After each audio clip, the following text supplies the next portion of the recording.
Conclusão sobre nações opressoras no contexto de história dos hebreus. Então vamos a esse texto de um livro que eu utilizo, de um curso de teologia nível ministerial que eu fiz, nível médio, né, que eu fiz já tem muitos anos, 2013, 14, e aí resolvi gravar esses vídeos aqui no canal como forma de estudar mesmo e relembrar assuntos que eu tenho interesse, que no caso é a história dos hebreus, que faz parte, é uma playlist específica, né, que faz parte de um contexto geral sobre teologia. Então vamos lá, conclusão sobre nações opressoras de acordo com este pequeno livro aqui, lá do Ensinar em Nível Médio da Assembleia de Deus em Curitiba. Os capítulos finais de Juízes, essas nações opressoras, elas são melhor relatadas, ou são amplamente relatadas no livro dos Juízes do Antigo Testamento. Então na sequência dos livros Gênesis, Êxodo, Levítico, Números, Deuteronômio, Josué, Juízes. Então é um período que acontece ali entre a conquista da Terra Prometida feita por Josué, e é um período, né, intermediário entre essa conquista e o período dos reis, né, ou seja, com Saul em diante.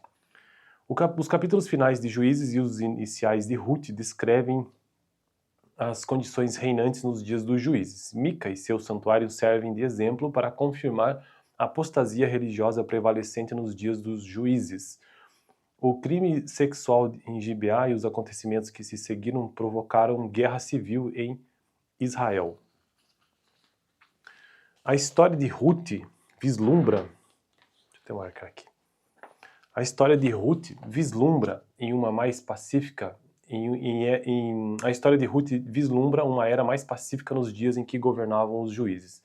Essa história fala da migração de uma família israelita para Moabe quando houve fome em Judá. Lá, os dois filhos casaram com mulheres moabitas, Ruth e Orfa. Após a morte de seu marido e de ambos os filhos, Noemi retorna a Belém acompanhada por Ruth. Com o passar do tempo, Ruth casou-se com Boaz, filho de Salmão, marido de Raabe, e por conseguinte, figurou na linhagem davídica da família real de Israel. Os últimos 5 capítulos de Juízes formam, juntamente com os livros de Ruth, o que poderia ser chamado de trilogia belemita de histórias, cujo cenário é a era dos juízes. Para se compreender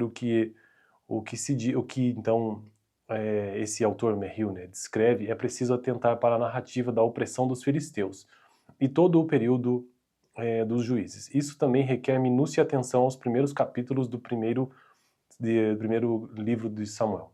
Esse livro inicia com a história do nascimento de Samuel em resposta à oração de Ana, em Ramataim Zofim, localizado em Efraim, a 8 quilômetros a noroeste de Timnat-Sera, nos montes de Efraim, local onde sepultaram o corpo de Josué e a 29 quilômetros a oeste do tabernáculo de Siló.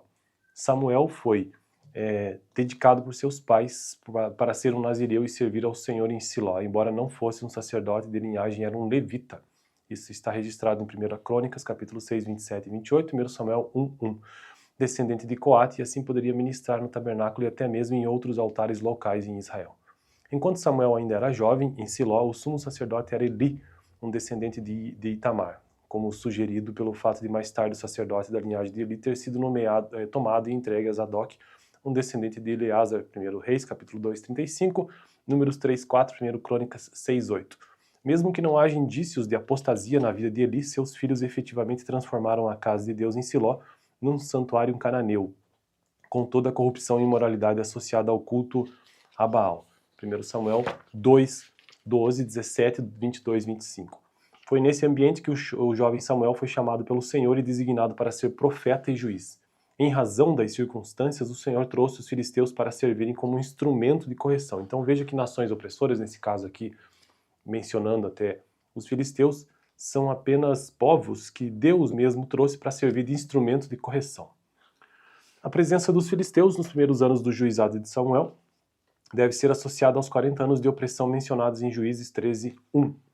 Foi Samuel que finalmente liquidou os filisteus e permitiu que Israel obtivesse novamente seus antigos territórios. 1 Samuel capítulo 7, 13 e 14. A opressão de 40 anos havia chegado ao fim. A referência à paz com os amorreus, 1 Samuel capítulo 7, 14, significa que a vitória de Samuel sobre os filisteus ocasionou um período de paz e tranquilidade entre as populações nativas da região montanhosa. Este feito de Samuel o marcou como juiz, o último dos líderes carismáticos que começaram com Otoniel, ou Otniel.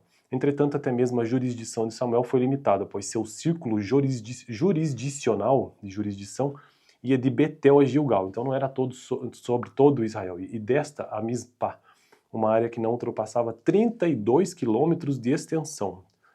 Bom, para quem é de Curitiba vai ter uma ideia de tamanho, porque Curitiba tem aproximadamente, de sul a norte, mais ou menos em torno de 30 quilômetros. Com Samuel, eu digo dos limites de município, né, do sul ao norte. Com Samuel chega-se ao fim a era dos juízes, agora se estava abrindo caminho para a monarquia, pois dentro de 35 anos, Samuel presidiria a coroação do primeiro rei de Israel, ou seja, Saul. Bom, então esse foi o vídeo de hoje.